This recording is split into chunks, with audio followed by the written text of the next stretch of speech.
Pessoal, graça e paz. Bom dia, boa tarde, boa noite para todos. Que Deus abençoe. Nós vamos iniciar aqui mais uma aula, né? Na verdade, o finalzinho. Hoje, acredito que uma aula mais curta, porque só faltam um trechinho para a gente finalizar aqui. 2 páginas praticamente, né? Da nossa apostila aqui. Que Deus abençoe cada um de vocês, tá? Eu já vou informando para vocês que na semana que vem, o que acontece? Vocês preparam papel e caneta, porque eu não vou fazer apostila, nós vamos fazer papel e caneta, tá? Prepara papel e caneta para você fazer anotações, que as ministrações, a partir da semana que vem, nós iremos fazer elas, eu vou criar uns esboços e vou estar compartilhando com vocês aqui essas informações e vocês vão anotando aí, tá bom? Então, para a semana que vem, vocês preparem isso. Domingo agora, não vai ter como a gente fazer a escola. Domingo passado eu ia fazer lá na igreja, né? Tomei a vacina da Covid-19 e fiquei com aqueles sintomas 3 dias, como da primeira vez, né? Tomei a primeira e tomei a segunda dose da Pfizer. Essa segunda vez deu menos reação, mas deu, né? Fiquei com um corpo muito ruim. E aí a gente não teve a aula, por isso que está tendo hoje, né? Que a gente ia fazer essa conclusão aqui. Outro detalhe, nós não iremos ter neste domingo a aula, porque eu vou estar em Belo Horizonte com o pastor Yudeu. Vou passar lá alguns dias com ele, conversando, orando e discernindo alguns planos que a gente tem para Belo Horizonte. Por isso que eu estava perguntando aqui no chat se tem alguém de Belo Horizonte, tá? Quem for assistir offline e você é de Belo Horizonte, comenta aí, eu sou de Belo Horizonte, pastor. Você coloca aí, tá? Quem for assistir a aula depois que tiver postada no YouTube, tá? E quero agradecer a todo mundo que está correspondendo com a sua mensalidade. Que Deus abençoe vocês. Isso ajuda a gente muito, viu? Ajuda e muito, tá? E Deus abençoe cada um. Vamos orar? Senhor Deus, nós te agradecemos, te louvamos, te bendizemos por mais esse dia, Senhor. Nós queremos te agradecer, Pai. Obrigado, Pai, pelas tuas bênçãos que hoje o Senhor nos concede. De estar aqui juntamente com os teus filhos, de estar aqui nessa aula. Abra o nosso entendimento, abra o nosso coração, Senhor, para compreender, para entender e absorver, Pai. Qual seja a tua boa, perfeita e agradável vontade para compartilhar com o nosso espírito hoje. Que possamos absorver tudo. E, na verdade, que o Senhor nos revele muito mais do que nós iremos falar aqui. Que essa palavra ela seja gravada e ela vá criando vida, ramificações. Que ela crie raízes e essas raízes aprofunde cada vez mais. Senhor, nós te agradecemos e te pedimos, abençoe cada um dos teus filhos, meu Pai, que hoje estão aqui conectados conosco, Senhor. Nos abençoe de uma forma poderosa e de uma forma especial, em nome do Senhor Jesus. Amém, irmãos? Glória a Deus. Paramos aqui na página 50, passando para 51, né? Mas, se eu não me falha a memória, nós paramos aqui na conclusão, na página 50. Não tem um número, mas é 50 porque cada meio folha representa uma página, né? Então, nós vamos dar continuação. E o esquema continua o mesmo. Que esquema, pastor? Tem uma dúvida? Tem uma pergunta? Você vai lá e faz a sua pergunta, tá bom? Então, funciona do mesmo jeito, tá? Fica ligado em relação a isso aí. Você pode escrever no chat, quero perguntar, tá? Ou você vê aqui uma pausa que eu vou dar e faz uma pergunta. E pode ser também que no momento da aula eu também falo alguma coisa. Irmão, quer perguntar? Aí você pergunta, tá bom? E é isso daí. Né? Antes de começar, nessa próxima leva de estudos que nós iremos ter, nós vamos fundamentar mais o discipulado, tá, irmãos? O discipulado, para a gente também começar a desenvolver trabalhos, tá? Então a gente vai ter muitas ministrações sobre discipulado, sobre autoridade, sobre paternidade, esses entendimentos para a gente multiplicar o trabalho, para a gente fazer a coisa acontecer, né, na vida de cada um de vocês. Tá bom? Então, já fica a deixa. Na verdade, eu estou falando isso faz tempo. Vamos lá? Conclusão, nós paramos aqui na conclusão. Tanto no Antigo como no Novo Testamento, sobram as evidências e as divergências contra os falsos profetas. Lembrando que a gente temos falado muito do ministério profético na igreja local, né? Falamos muito isso nessas últimas aulas. Aonde quer que tenha verdadeiros profetas, Satanás levantará falsos profetas a fim de enganar as pessoas, tá? Enfim, existe mais evidências em toda a Bíblia no tocante a falsos profetas que qualquer outro ministério. No entanto, estas advertências são aplicadas a todos. Mateus 24:11 até o versículo 24, Jeremias capítulo 5, versículo 30 e 31, 1 João 4, 1 e 2, Marcos 13, 22, são alguns exemplos dos falsos profetas, né? Ao concluir o nosso estudo, notamos 12 provas principais aplicadas aos profetas e, por sua vez, podem aplicar a qualquer outro destes ministérios. E nós vamos lá, então, para essas 12 provas. Basicamente, a aula hoje é isso, falar sobre essas 12 provas. Primeiro, a prova do Espírito. 1 João 4, do versículo 1 ao 3. Eu vou até abrir aqui a Bíblia online aqui para me ler essa passagem aqui. Deixa eu ver aqui na tradução da King James como é que está. Tá? Quem quiser abrir também aí, fica à vontade. Tá? 1 João, capítulo 4. Acredito que a maioria de vocês, né, já leram também a apostila várias vezes. É bom. Amados, não deis crédito a qualquer espírito. Antes, porém, avalie com cuidado se os espíritos procedem de Deus, né? Engraçado que ele coloca aqui no plural, espíritos, né? Porque não é só demônio, há uma manipulação da alma também, há a vaidade do profeta, a alma do profeta vaidoso que no meio da profecia, no meio da revelação, no meio do contexto, no meio do entendimento profético, ele quer dar aquela manipulada, entendeu? Nem tudo é demônio também. Por isso que ele fala espíritos. Tem que discernir se é espírito humano, se é espírito maligno, ou se é as duas coisas, entendeu? Então você tem que discernir. Portanto, muitos falsos profetas têm saído pelo mundo. Deste modo, podeis reconhecer o Espírito de Deus. Todo espírito que confessa Jesus, que confessa que Jesus veio em carne, é de Deus. Mas todo espírito que não confessa Jesus não provém de Deus. Ao contrário, este espírito é do anticristo, a respeito do qual tendes ouvido o que havia de vir. Presentemente, já está no mundo. Então, é interessante, é bom você ter cuidado e aprender a discernir. Voltando à apostila, diz o seguinte: é o Espírito Santo, o espírito humano ou um espírito mau que está dando a palavra? É o que eu acabei de falar, entendeu?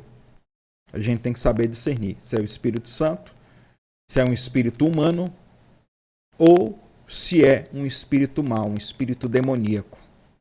Aí depois vocês lê 2 Reis 22 para obter exemplos destas três fontes de palavras que têm que ser provadas, né?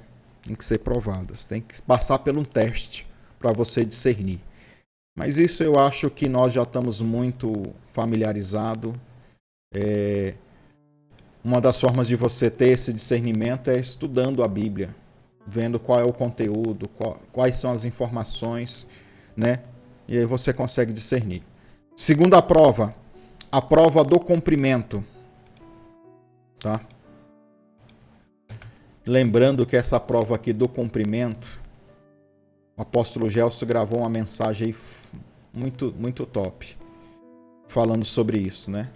Só que o que ele gravou, acho que a maioria de vocês assistiram, né? Que a maioria de vocês participaram da escola de ativação profética das 7 horas de oração com o apóstolo Gelson. Só de eu ler aqui eu já lembro da palavra. Tem muitas palavras que se cumprem, mas o final dela, muitas profecias que se cumprem, mas o final dela leva a pessoa a se prostituir. Lembra dessa aula? Foi na escola de ativação profética. O apóstolo falou sobre espírito de Balaão. Não é que o que Balaão falou, ele se cumpriu e realmente se cumpriu, aconteceu. Mas o fruto disso trouxe pecado, trouxe perversão, trouxe uma série de coisas, né? Então, a prova do cumprimento. Deuteronômio 18, 22. Se cumprir a palavra profética ou não. Deixa eu ver aqui, tem gente falando no chat. Perguntando da apostila. Tá, depois, ô Vanusa, depois, se a senhora não tem a apostila, depois fala com a gente no zap que a gente manda pra senhora, tá? Essa apostila aqui, ó como é que tá a minha. Chega tá, não sei se dá pra vocês verem. Chega tá suja, que essa daqui é a original que eu peguei, né? Tem mais de 10 anos já que eu tenho essa apostila. Olha como é que tá suja. O papel já tá... Pensou aqui. O papel tá... Então, essa daqui a gente tirou foto. Tirei foto com o celular e mandei pro pessoal, porque não tinha nem arquivo, tá? Mas é só pedir no zap aí, que a gente manda pra senhora essas fotos aí, tá? Que daí dá também... Pega as fotos e imprime, né? Vai numa impressora aí, imprime... Tá resolvido, dá para ler tranquilo, tá bom? O tempo é a maior prova da profecia, né? A história prova a profecia. Ou seja, muitas coisas que Deus vai falar com você vai acontecer futuramente.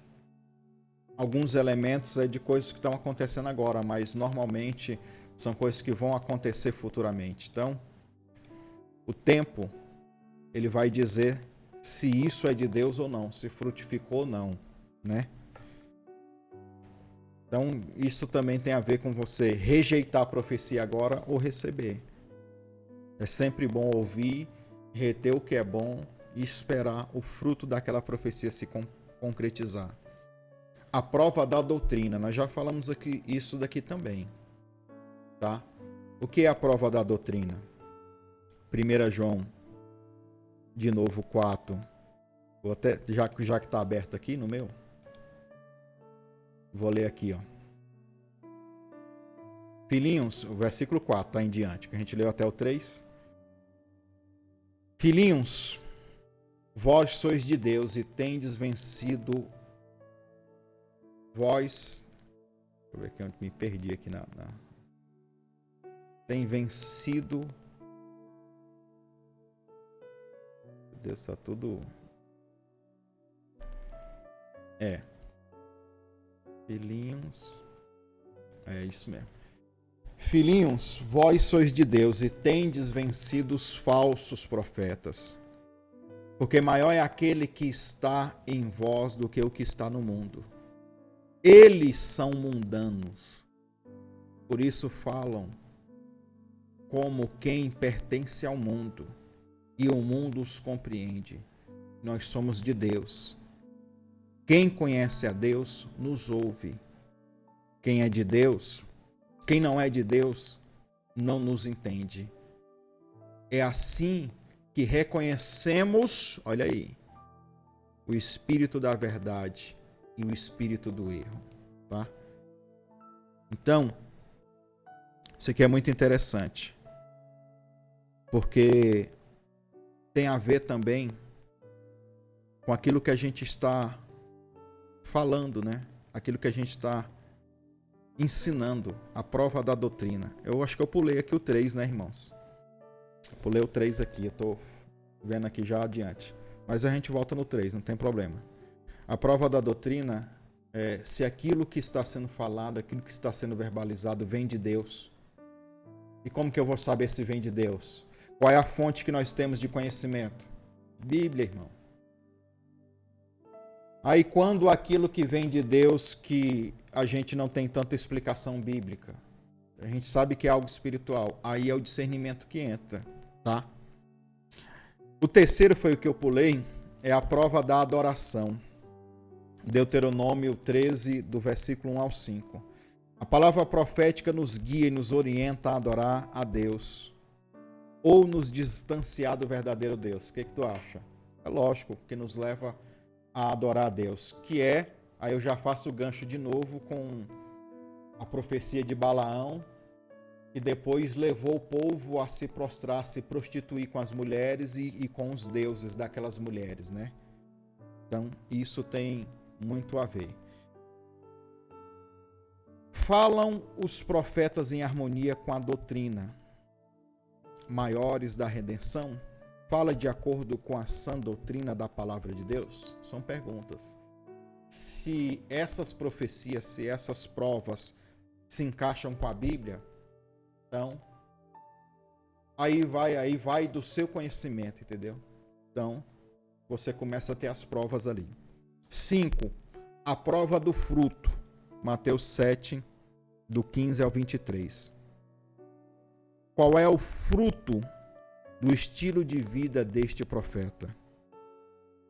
É por seu fruto, ou seja, não pelo seu dom, pelo fruto que você conhece.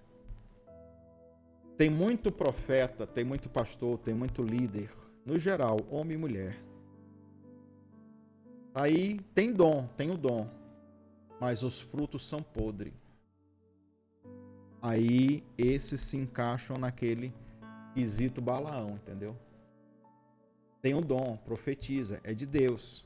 Você viu que a profecia de Balaão, não, era certinho, o negócio estava ok.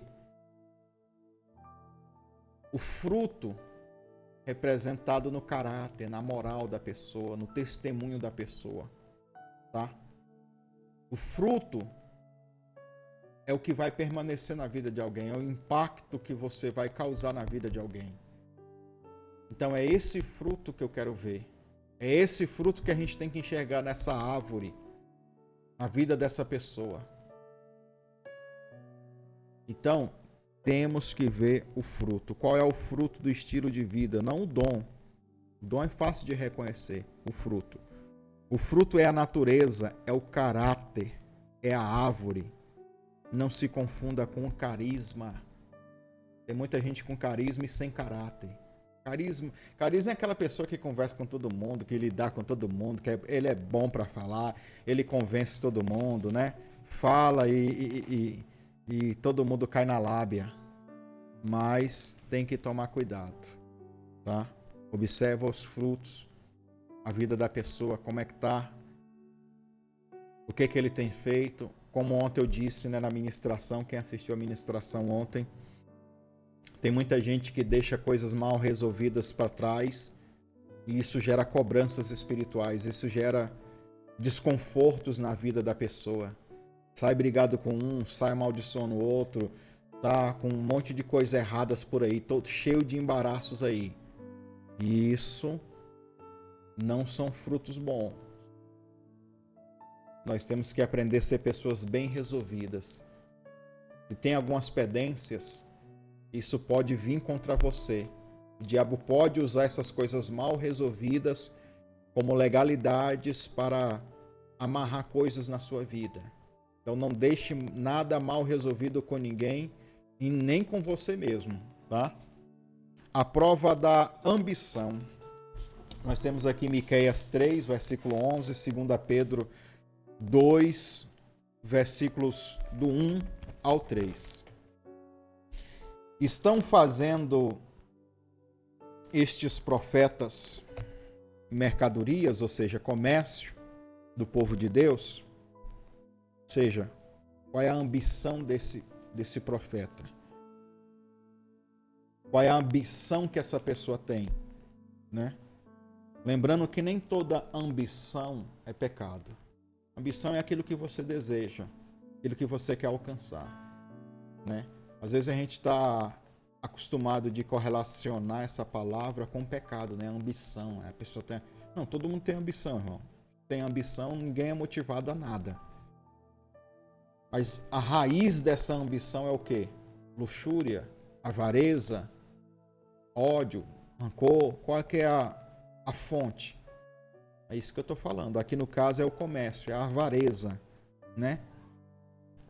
Você reconhecerá o seu amor ao dinheiro.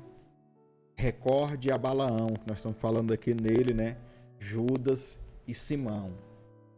Então, são os exemplos aqui. Tem até um versículo de 1 Timóteo 6, 9 ao 11, que ele fala disso.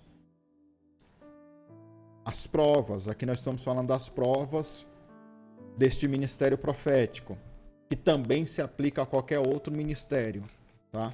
É isso que você deve ver e enxergar no líder e notar. E também não só enxergar no líder, porque enxergar nos outros é fácil. Enxergue em você também. Veja em você também, né?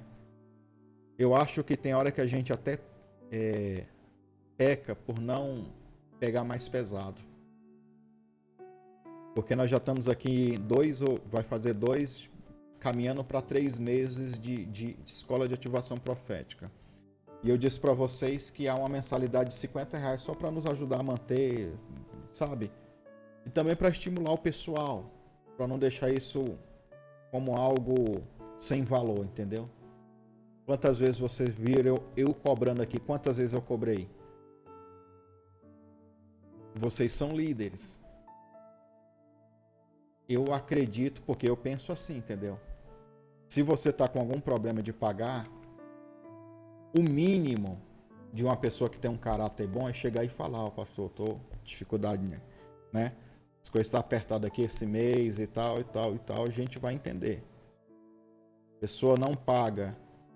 Não, deixa quieto, não vou nem falar nada não, vou nem tocar. Não é o caráter de uma pessoa. Eu estou falando para vocês serem bem resolvidos. Então, tem que falar. Mas se está fazendo certinho, é o seu papel. Por você ser um exemplo, você é um líder, né? Eu não fico cobrando dos meus líderes aqui dízimo. Porque eu acho que se a pessoa tem maturidade, tem entendimento, é o automático, é o normal. Se a pessoa está com dificuldade nisso, é que tem que chegar e falar. Para a gente orar, para a gente ajudar, para a gente discernir, para a gente ver o que está acontecendo. Entendeu? Porque o propósito não é gerar aquela cobrança para carregar, para botar mais peso na vida da pessoa que talvez já está passando por um problema difícil. É resolver. Eu também já tive períodos de não ter condição financeira, porque todo o dinheiro que entrava era para pagar a dívida, é para aliviar sufoco, era coisa assim. Eu sei o que é isso, então eu entendo, né? Então, o líder, a mensagem para vocês sempre é outro nível. É outro nível, né? Vocês são pessoas que têm que dar exemplo. E outra coisa, a vida íntima de vocês reflete diante do Senhor, né? Reflete diante do Senhor, né? Então, o que vocês estão apresentando intimamente, vocês sozinhos aí, se vocês estão fazendo certo ou fazendo errado, isso quem está enxergando, quem está olhando é o próprio Senhor, é o próprio Deus. Então a gente não é de ficar batendo na tecla. Às vezes aqui e ali a gente dá um toque, dá um avisozinho para a pessoa ficar ligada, entendeu? Mas aquela cobrança, eu ligar para você, eu falar diretamente com você, a gente não tem esse entendimento não, nem essa conduta, tá?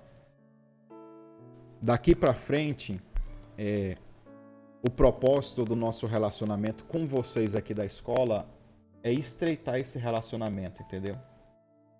Só que também, irmãos, a gente não quer perder tempo com gente que vai colocar 1001 dificuldade, 1001 problema, sabe? A obra, ela é pesada. Eu sei que vocês todos precisam de ajuda, como também eu sempre preciso. Mas o problema é que tem muitos obreiros que eles dão desculpa demais. Porque se eu for pensar nos meus problemas e falar assim, poxa, eu não vou fazer a obra de Deus por isso, por isso, por isso e por isso. Ninguém faz nada, irmão, para Deus. Ninguém faz nada. Se for colocar desculpa, então quando a gente perceber que tem pessoas assim, eu não vou excluir você, eu não vou falar nada, eu vou dando mais atenção e vamos gastar mais energia e mais tempo com quem quer. É uma oportunidade de você ser treinado, de você ser levado até mesmo a crescer ministerialmente, mas vai depender de você, irmão. E de você, irmã, tá bom? Eu sei que tem muita gente com sede aqui, tem muita gente que quer um aconselhamento de vocês, obreiros aqui. Quer bater papo comigo, com a pastora para conhecer mais. E a gente vai dar, na medida do possível, muita gente. É porque aqui ao vivo fica só vocês, mas tem gente que, por causa do fuso horário, não dá para assistir. Mas tem umas 30 pessoas que são obreiros. E a gente quer dar atenção para vocês. Então, é na medida, é na dose. Porque olha agora, no final de semana eu vou lá para Belo Horizonte, ficar lá um tempo com o pastor Ildeu para a gente conversar muitas coisas lá e ver uns irmãos lá, tudo em relação a coisas da obra. Então a gente não para. Aqui é 24 horas, ligado na tomada. E glória a Deus por isso. Então, vocês têm que entender isso também. Que nós também, eu e a pastora Cleis, nós somos ser humano, né, pastora? Não é anjo não, a pastora sempre diz. A gente não é anjo não. Cansa também, tem problemas também. Mas olha aí, com todos os problemas e dificuldades, a gente tem tentado corresponder. Então, se liga nisso daí. 7. A prova do nosso ministério. Jeremias 23, 18, 23. Fazem estes profetas voltarem a nós? O seu estilo de vida é pecaminoso a Deus? Sem santidade de vida, ninguém verá o Senhor. Hebreus 12, do versículo 7 a 14. Isso aqui é para neófito, né? Isso aqui é para quem está dando os primeiros passos. Se você está dando os primeiros passos, se você se considera um novo convertido, então eu digo para você, o nosso ministério, a vida de uma pessoa, de um obreiro, ele tem que ser uma vida de santidade. Não estou dizendo para você virar o santarrão. Eu estou falando para você vencer. Eu estou falando para você renunciar. Tudo é lícito. Tudo você pode. Você é dono da sua vida. Mas a palavra do Senhor diz que nem tudo convém. Tem coisas que o mundo oferece, que são pecados, que por amor a Deus, a gente rejeita, a gente renuncia, a gente deixa para lá. Isso é santidade, é viver separado dessas coisas. É uma renúncia. Você tem que aprender a renunciar. E a renúncia é geral. Você está aqui, ó, gasta 1 a 2 horas às vezes comigo aqui na aula. Está renunciando um tempo para aprender. Tudo isso envolve essa santidade. Mas é uma vida santa, é uma vida que não está comprometida com o pecado, né? Isso aí é uma coisa simples. 8ª prova, a prova da humildade. Eita, essa prova é boa, né? 1 Coríntios 8, versículo 1. A palavra profética produz humildade, o orgulho ao coração. Quem é exaltado, a pessoa ou é Cristo? Tem fome, sede e amor de Deus que vive. O conhecimento engrandece, o amor edifica e constrói.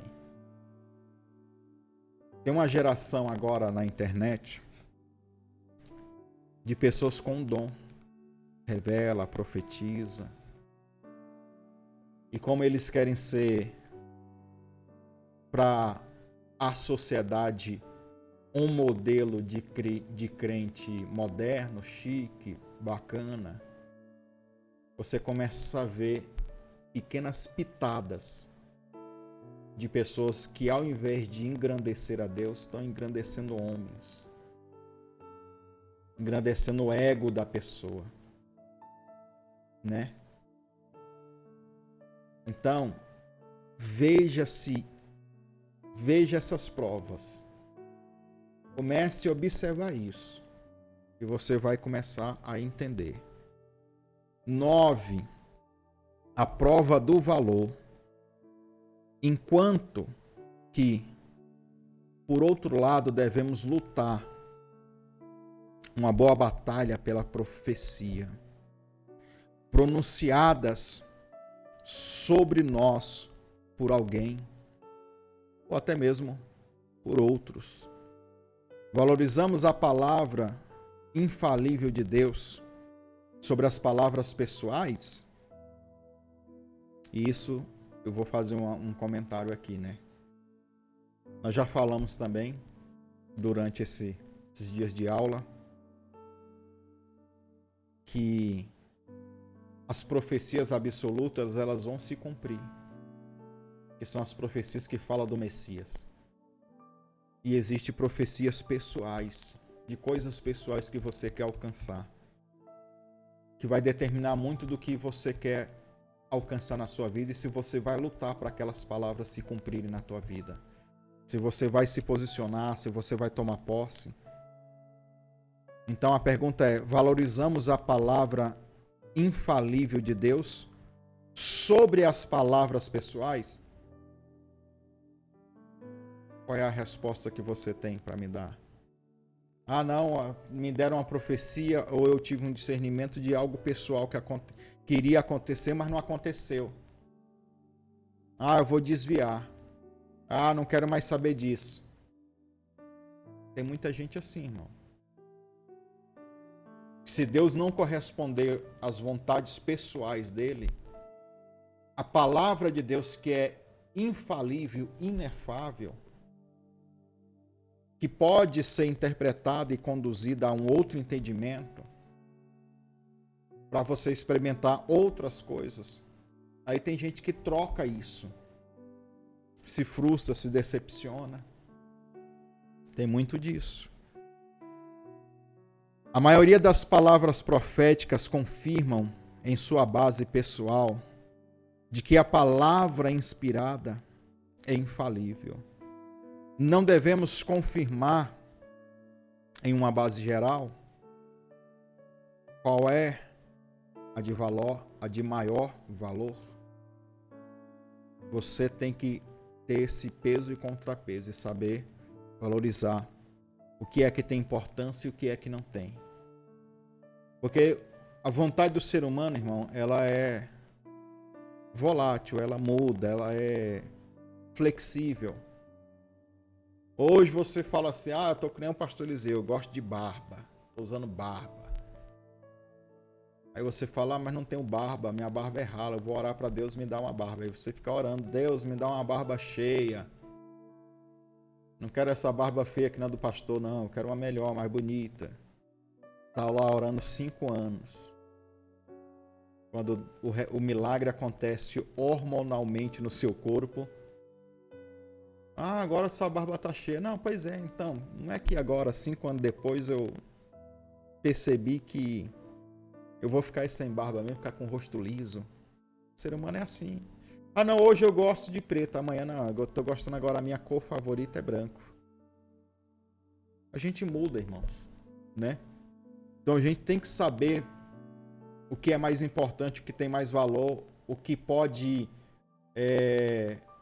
nos frustrar e nos atrapalhar com o relacionamento com Deus ou não, né?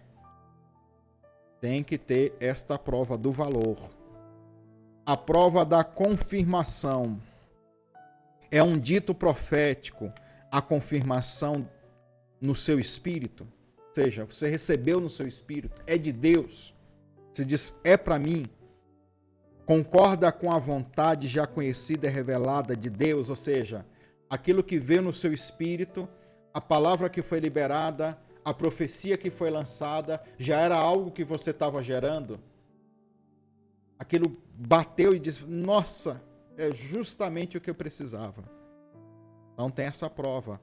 A paz governa o seu coração. Se não é assim, busque conselho do ministério aprovado. Vamos dizer assim que eu vou colocar um percentual, mas é um percentual fictício, vamos dizer. Mas vamos dizer que 70% das profecias, das revelações que você recebe, normalmente já era aquilo que você estava gerando em oração, em jejum, em busca, ou sonhos, projetos de vida.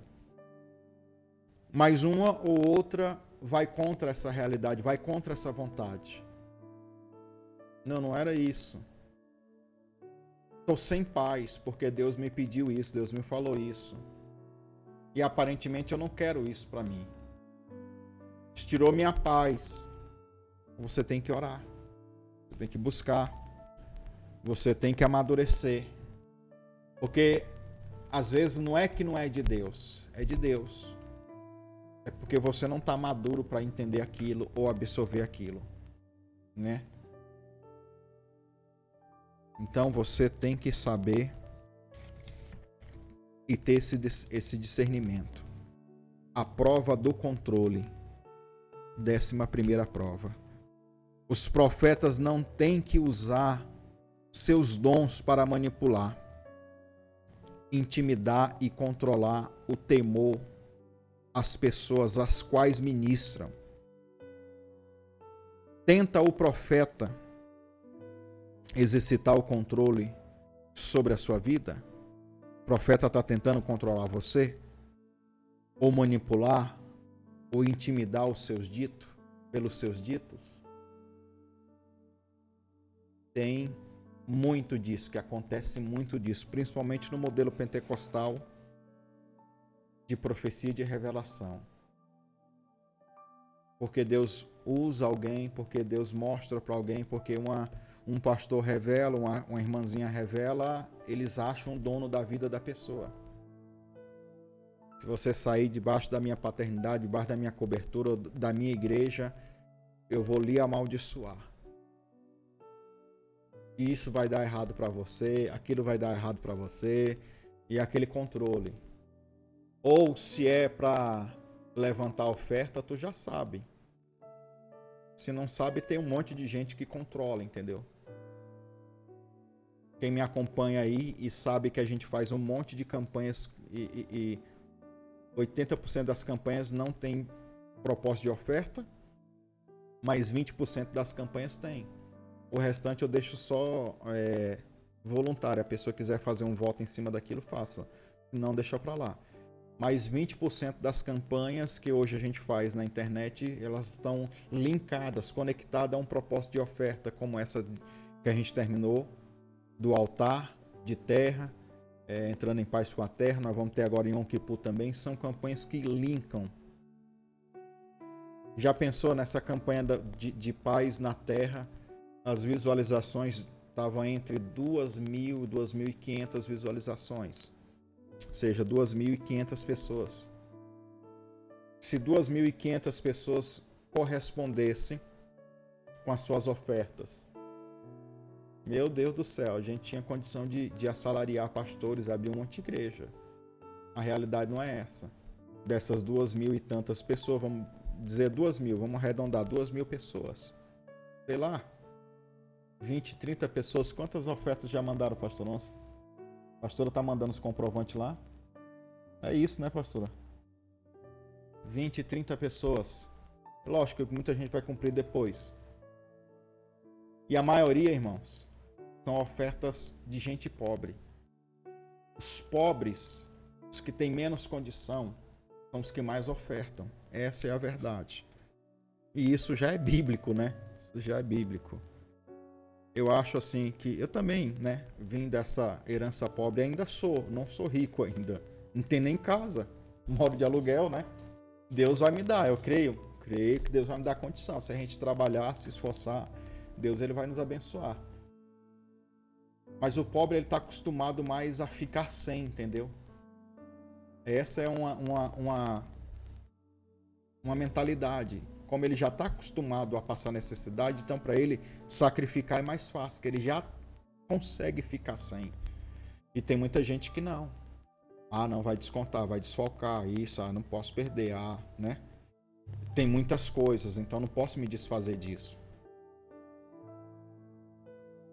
Então, tem muita gente que controla. Pastores, líderes que controla para ver se arranca a oferta da pessoa mesmo. Já nós, por que eu tenho que falar isso? Porque vocês são os nossos obreiros. Então você tem que sentir o meu coração para também, quando você começar a falar sobre isso na igreja que você vai estar, na célula que você vai fazer, você ter esse mesmo coração que o nosso. Para as pessoas não acharem que você reflete. Mas se você vai lá e tenta manipular, porque o líder ensinou a manipular. Não. Você está vendo como é o nosso coração. Eu faço o seguinte, eu sou como Jesus. Lembra das duas ministrações nos altares aí? Jesus só lançava a palavra, irmão. 90% não entendia e nem queriam saber. Agora, aqueles que recebiam aquilo no Espírito diziam, não, é para mim. Ontem eu preguei sobre isso, lembra? Vocês ouvem de mau grado.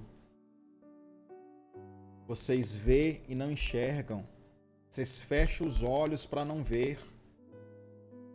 Porque o coração de vocês estão petrificados.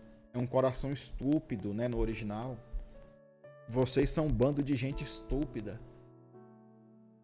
Aí os discípulos disseram, mas por que o Senhor fala em parábolas, em segredos, em códigos, usando o paralelo? Porque para vocês, Jesus disse para os discípulos, eu vou revelar o que é. Aquela mensagem de Mateus capítulo 13, Jesus fala ela por parábola no começo. Para a multidão que estava lá. Isso eu não falei na mensagem, né? Ele falou por parábola. Não despertou curiosidade daquele povo que estava na praia ouvindo. Despertou curiosidade dos discípulos que já seguiam. Todo mundo foi embora, a multidão saiu e os discípulos se chegaram a Jesus porque eles queriam saber mais, eles queriam conhecer mais. Aí Jesus muda, ao invés de Jesus falar agora, porque tem a continuação, né? A explicação. Se você pegar a Bíblia, você vai ver a explicação da parábola. A explicação é Jesus falando a realidade como é que é espiritual. Ou seja, teve a continuação. Agora, para vocês que despertou a curiosidade, que vocês disseram, não, eu quero saber mais. Agora eu vou revelar para vocês o que é. Aí Jesus vai contando tudo, tintim por tintim, revelando cada segredo, o que significa cada coisa. A gente tem que ter essa sensibilidade para não ser controlado e não se tornar um controlador, um manipulador de pessoas. Lance aquelas pessoas que Deus vai colocar no espírito, e normalmente eu já sei como é que é. Quando Deus coloca no espírito de alguém é porque o milagre vai acontecer.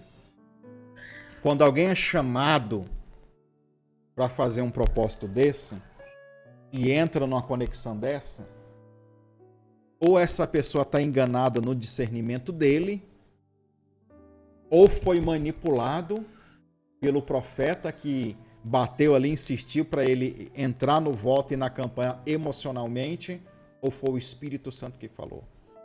Irmão, quando é o Espírito Santo,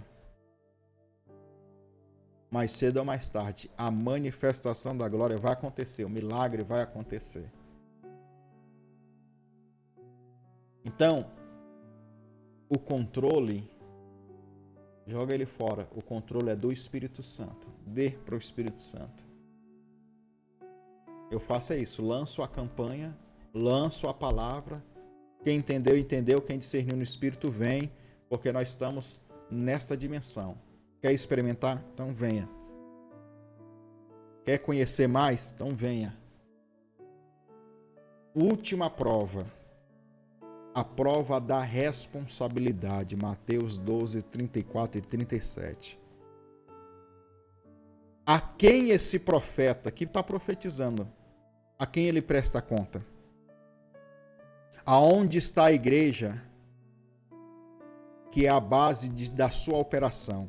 Porque nós estudamos aqui que os profetas e os apóstolos, eles caminham junto, porém quem governa, quem domina a igreja é os apóstolos. Ou seja, por mais que seja um profeta, ele tem que estar ligado a apóstolos. Porque os apóstolos vão ser liderança.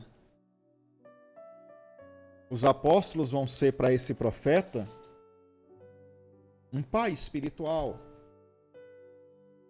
Alguém que vai ajudar ele nas suas dificuldades, nas suas necessidades. E o profeta pode ser um diferencial também na igreja local. Se a gente tem essa harmonia, se a gente serve a igreja local, é a prova da responsabilidade. Tem um monte de profetada aí, irmãos, de gente que não tem pastor, não tem liderança, não tem responsabilidade, não tem que prestar conta. Aí eles entram pregando nas igrejas, eu só chamo gente que eu conheço ou gente que eu recebo indicação de pessoas que eu confio. E mesmo assim, se eu recebo a identificação e não conheço e vou ceder a oportunidade, se falar besteira, depois eu pego ele. E pego de boa, tranquilo, sem matar, mas deixo bem claro. E se vi que feriu a igreja, ou que a gente está falando, eu falo lá no altar. Mas tem muito profeta que está como o diabo aí. O diabo é aquele que fica de passear e rodear a terra. Como ele não tem compromisso com aquelas pessoas lá, ele passa, prega, libera as maluquices dele, depois deixa a bomba lá para o pastor resolver. Tá assim de gente, irmão. De gente imatura.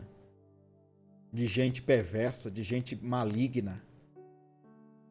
De gente que sai dessas conferências, desses cultos, dessas campanhas de igrejas aí, vai para se prostituir, pega as ofertas, vai se prostituir nos motel, nas coisas erradas, e tá cheio de profetas assim.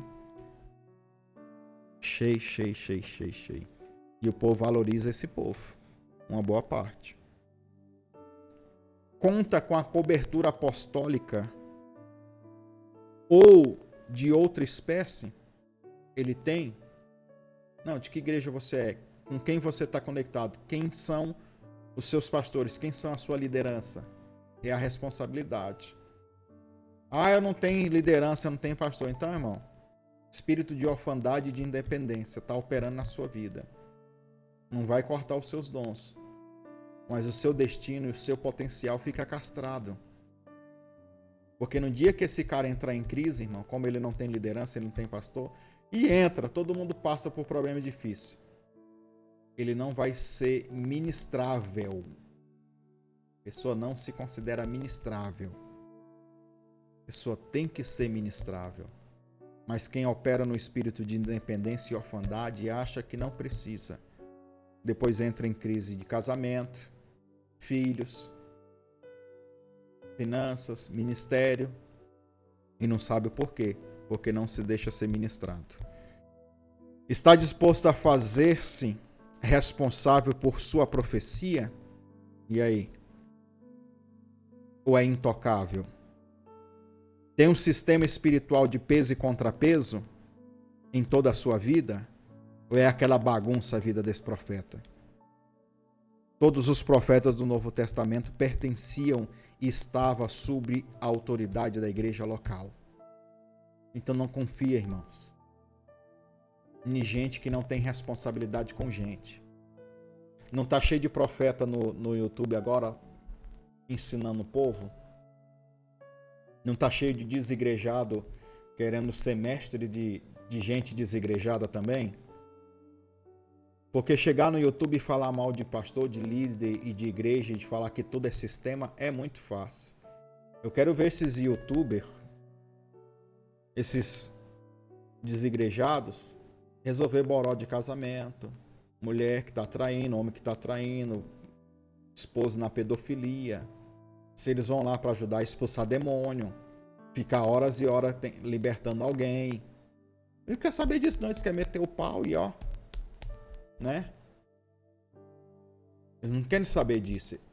Eles não querem os problemas, eles querem o retorno.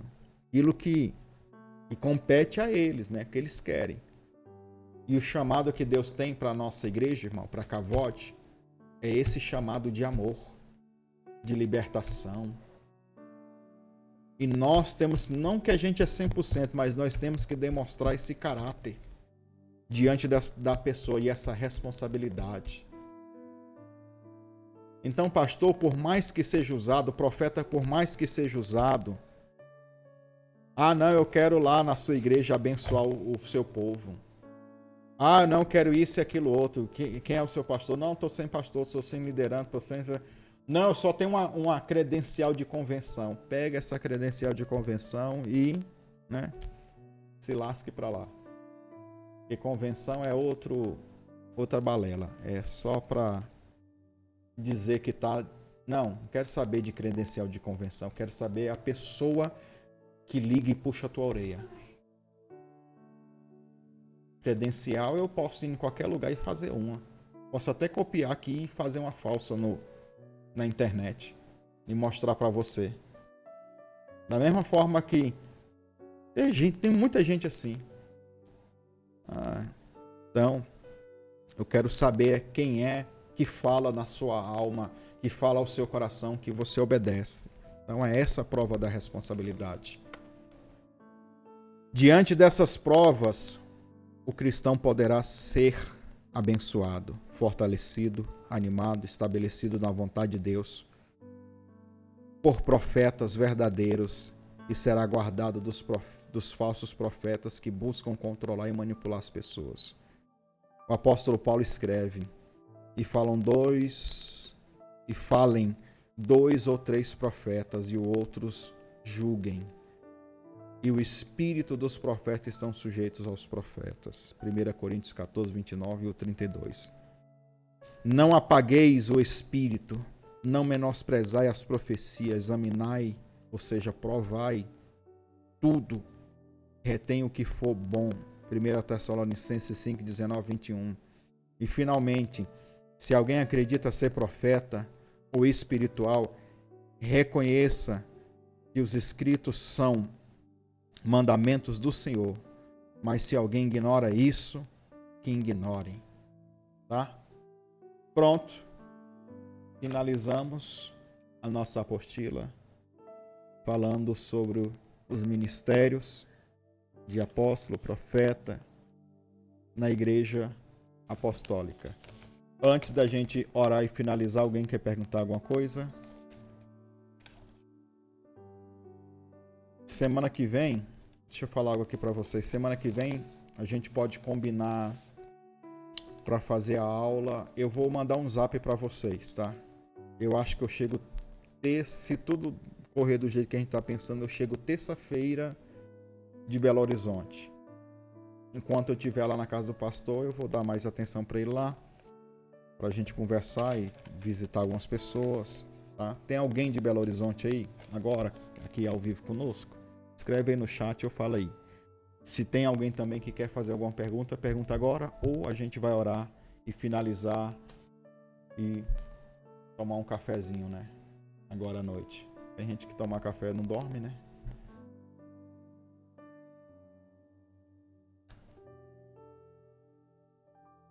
Finalizar, né? Então, ó, tem gente entrando agora no final. Vou pegar a oração final.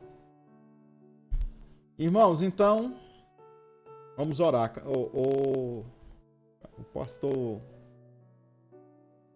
Cadê o pastor Denis? Está aqui? Está ao vivo o pastor Denis?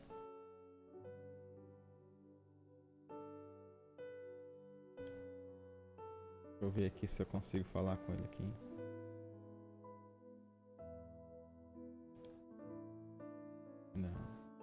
Não consegui. Vamos orar então, vamos finalizar e falar para ele fazer a oração final aqui. Senhor, nós te agradecemos, te louvamos, te bendizemos. Obrigado, Senhor, por mais esse dia de aula, por mais essa oportunidade. Que o Senhor nos abençoe, nos guarde e traga, Senhor, as bênçãos sobre nossas vidas, meu Pai. Que no nome de Jesus, meu Pai, toda sorte de bênçãos sobrevenha sobre nós, meu Pai. E que o céu se abra sobre nossas vidas em nome do Senhor Jesus. Pai, guarda cada um dos alunos, meu Pai, cada um desses obreiros, meu Pai. Toma eles nas tuas mãos, Senhor, e os abençoe poderosamente, Senhor. Que nesse momento, meu Pai, a vida da Maria Esther, a filhinha do irmão Gelson, seja alcançada, curada, restaurada. Toda febre, toda inflamação. Neste momento nós declaramos que isso cesse.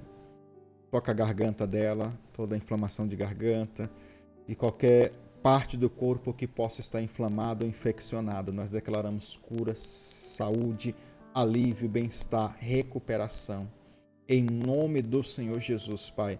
Da mesma forma que aquela febre, meu Pai, deixou a sogra de Pedro, que essa febre deixe ela em nome de Jesus. Amém? Irmãos, nós vamos finalizar. O irmão Gelson está pedindo aqui oração pela filhinha Maria Esther. 7 dias já está com febre e os médicos não acham nada. Ore por ela quando vocês forem orar aí, tá? E nós vamos ficando por aqui. Um forte abraço, um beijo no coração de todo mundo, em nome do Senhor Jesus. Deus abençoe a todos.